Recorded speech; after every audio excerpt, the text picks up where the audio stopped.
परम सत्कार्यो गुरु प्यारी सात संगत जी राधा स्वामी जी। सात संगत जी, आज मैं आपको बेंगलोर की एक ऐसी अजीबो गरीब घटना के बारे में बताने जा रही हूँ जी, जिसको सुनकर आप दंग रह जाओगे जी। जब बेंगलोर में बाबा जी के दिल की धड़कन बाबा जी की एक फ़ोटो में सुनाई देने लगी जी, जिसे देखकर डॉक्टर भी हैरान हो गया। और इस वीडियो में जो मैं आपको बताने जा रही हूँ, ऐसी घटनाएं सिर्फ तभी संभव होती है जब हमें अपने इष्ट पर पूर्ण रूप से विश्वास होता है जी। अगर आपको भी बाबा जी पर पूर्ण और अटूट विश्वास है जी, तो ही आप इस वीडियो को सुनिए जी। सात संगत जी, ये सच्ची घटना एक सत्संगी परिवार की है जी, जो कि बेंगलोर के रहने वाले हैं। इस परिवार के सभी सदस्य बाबा जी को मानते थे और इस परिवार में बुजुर्ग माता पिता और उनका इकलौता बेटा और बहू रहा करते थे। बेटे और बहू की शादी के लगभग 8 साल के बाद इनके घर एक बच्चे ने जन्म लिया, तो वो बच्चा दूसरे बच्चों से एकदम अलग था। अक्सर बच्चे जन्म के बाद और अगले कई दिनों तक जोर जोर से रोते हैं, लेकिन ये जो इनके घर बच्चे ने जन्म लिया था, ये ना तो रोता था और ना किसी को परेशान करता था। जब खाना या दूध दे दो तो पी लेता था और सारा दिन एक ही तरफ देखता रहता था। जन्म के 2 से 3 महीने के बाद से बच्चे के दादा दादी और माँ बाप ने बच्चे को सत्संग पर ले जाना शुरू कर दिया, और वहाँ भी ये बच्चा कभी परेशान नहीं करता था।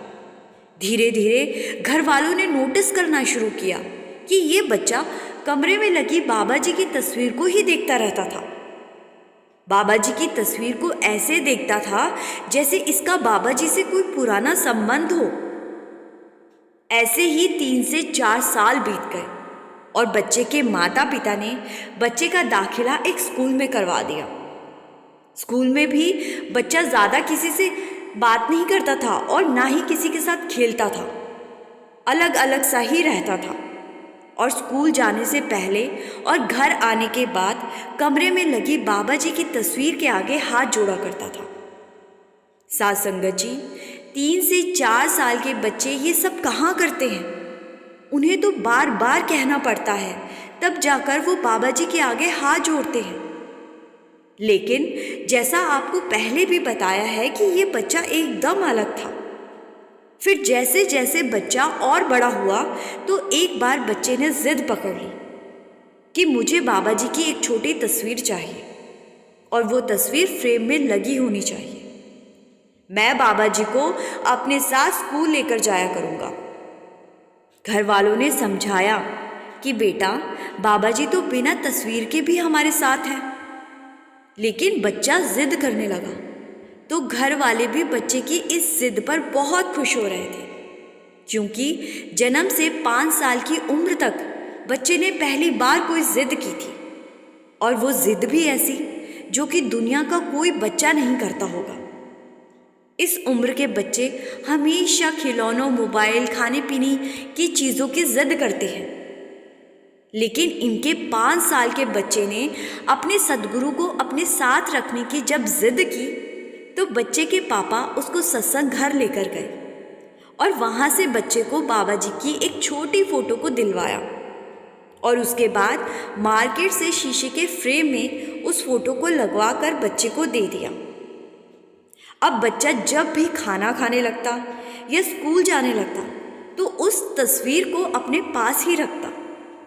बाबा जी से इतना लगाव देखकर घर वाले खुश होने के साथ साथ थोड़ा घबरा भी रहे थे, क्योंकि उनका बच्चा दूसरे बच्चों जैसा नहीं था और घर वालों का घबराना लाजमी था।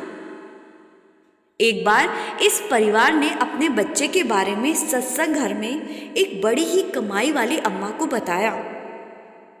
अम्मा ने बताया कि इस तरह की रूहें दोबारा जन्म इसीलिए लेती है क्योंकि पिछले जन्म में किसी ना किसी कारण के चलते इनका भजन सिमरन अधूरा रह जाता है, और मालिक उन्हें भजन सिमरन पूरा करने के लिए फिर से संसार में भेज देता है।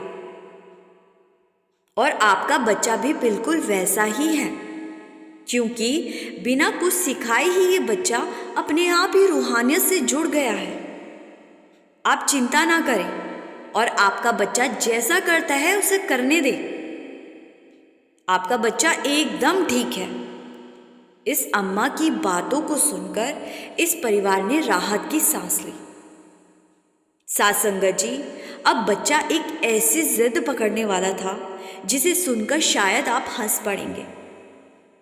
एक दिन बच्चा घर पर बैठकर स्कूल का होमवर्क कर रहा था, तो उसने बाबा जी की कांच के फ्रेम वाली उस तस्वीर को अपने साथ टेबल पर रख लिया और उसी समय बच्चे की दादी उस टेबल को साफ करने लगी तो वो फोटो गलती से टेबल से नीचे गिर गया और गिरने के कारण फ्रेम टूट गया। और ये देखकर बच्चा रोने लगा और वो रोते हुए कहने लगा कि मेरे बाबा जी को चोट लग गई है, जल्दी से डॉक्टर को बुलाओ। दादी ने बच्चे को समझाने की कोशिश की। दादी ने कहा कि बेटा, बाबा जी को कुछ नहीं हुआ है, ये तो बाबा जी की सिर्फ एक तस्वीर है। लेकिन बच्चा उस तस्वीर को ही बाबा जी मानता था। उसको लगता था कि बाबा जी ही है उसके साथ, उसके कमरे में रहते हैं। बच्चा जोर जोर से रोने लगा कि मेरे बाबा जी को चोट लगी है और आप डॉक्टर को नहीं बुला रहे हो। बच्चे के दादा और माँ बाप सब ने समझाया कि बेटा, बाबा जी को कुछ नहीं हुआ है। लेकिन बच्चे को बाबा जी की तस्वीर पर इतना ज़्यादा विश्वास था कि वो तस्वीर को ही बाबा जी समझता था। बच्चे का जब रोना बंद नहीं हुआ तो घर वाले भी सोच में पड़ गए और सोचने लगे कि अब हम डॉक्टर को क्या कहकर बुलाएंगे। अगर हमने बाबा जी की फ़ोटो का इलाज करवाने के लिए डॉक्टर को बुलाया तो डॉक्टर हमारा मजाक उड़ा देगा और हमें पागल समझने लगेगा। लेकिन अपने इकलौते बच्चे की जिद के आगे पूरे परिवार को झुकना पड़ गया और बच्चे के पापा ने डॉक्टर को बुलाने से पहले ही उन्हें सारी बात बता दी। बच्चे के पापा ने डॉक्टर को बताया कि हमारे बच्चे के सामने बस आपको बाबा जी की फ़ोटो की थोड़ी सी जांच करनी है और ये कह देना है कि वो बिल्कुल ठीक है। डॉक्टर भी बच्चे की इस जिद को समझ गया और एक फ़ोटो का इलाज करने इनके घर पहुंच गया और बच्चे के सामने फ़ोटो के चेकअप का नाटक करने लगा, जिससे कि बच्चे को लगे कि डॉक्टर बाबा जी का इलाज कर रहे हैं, क्योंकि बच्चे को लग रहा था कि बाबा जी को चोट लगी है। डॉक्टर ने बच्चे को दिखाने के लिए स्टेथोस्कोप से फ़ोटो के दिल की धड़कन चेक करनी शुरू कर दी और अब डॉक्टर हैरान होने वाला था। जैसे ही डॉक्टर ने स्टेथोस्कोप को बाबा जी की फ़ोटो पर टच किया तो डॉक्टर को अपने कानों में धड़कन की आवाज़ें आने लगी। पहली बार में डॉक्टर ने सोचा कि शायद कोई गलती लगी है, लेकिन डॉक्टर ने 2 से 3 बार जब ऐसा किया तो हर बार धड़कन की आवाज़ें आने लगी।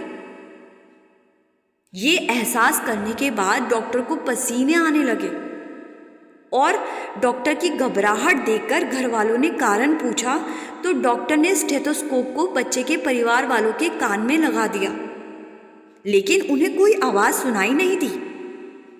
लेकिन डॉक्टर को साफ साफ धड़कन चलने की आवाज़ आ रही थी। डॉक्टर बड़ा ही हैरान हो रहा था कि ऐसा कैसे हो सकता है, ये आवाज़ें सिर्फ मुझे ही क्यों सुनाई दे रही है। फिर बच्चे के कान में स्टेथोस्कोप को लगाकर बच्चे से पूछा गया तो बच्चा 5 से 6 साल का ही था और वो तो बाबा जी की फ़ोटो को पहले से ही असल में बाबा जी ही समझ रहा था।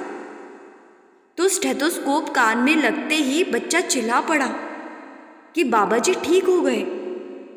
वो आवाज़ डॉक्टर और बच्चे के अलावा किसी को सुनाई नहीं दे रही थी।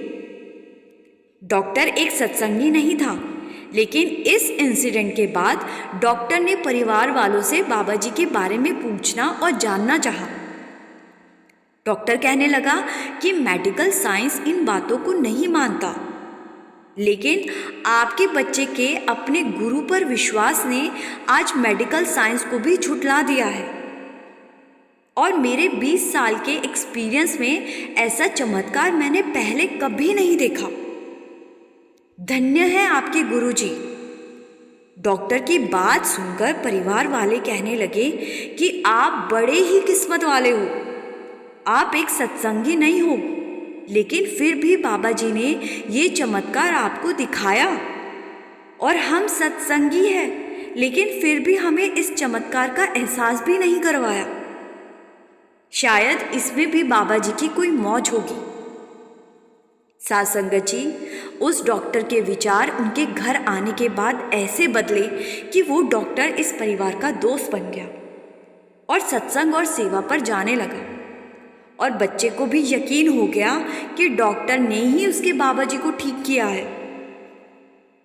साध संगत जी, बच्चे के बाबा जी की तस्वीर पर इतने गहरे विश्वास के कारण इस डॉक्टर का भी कल्याण हो गया।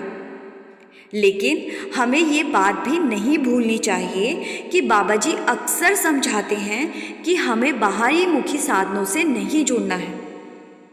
रूहानियत तस्वीरों में नहीं है, रूहानियत तो हमारे अंदर है। लेकिन क्योंकि यहाँ बच्चा सिर्फ 5 साल का था और इतने से बच्चे में सोचने समझने की ताकत बड़े इंसान जैसी नहीं होती, इसीलिए बाबा जी ने इस बच्चे का विश्वास टूटने नहीं दिया। साध संगत जी, अगर आपके साथ भी कोई ऐसे चमत्कार हुए हैं या संगत ने आपको अपने अनुभव बताए हो तो आप हमें भी ज़रूर बताइएगा। और इस वीडियो को शेयर करके कमेंट में राधा स्वामी लिखना मत भूलिएगा। गुरु प्यारी साध संगत जी, राधा स्वामी जी।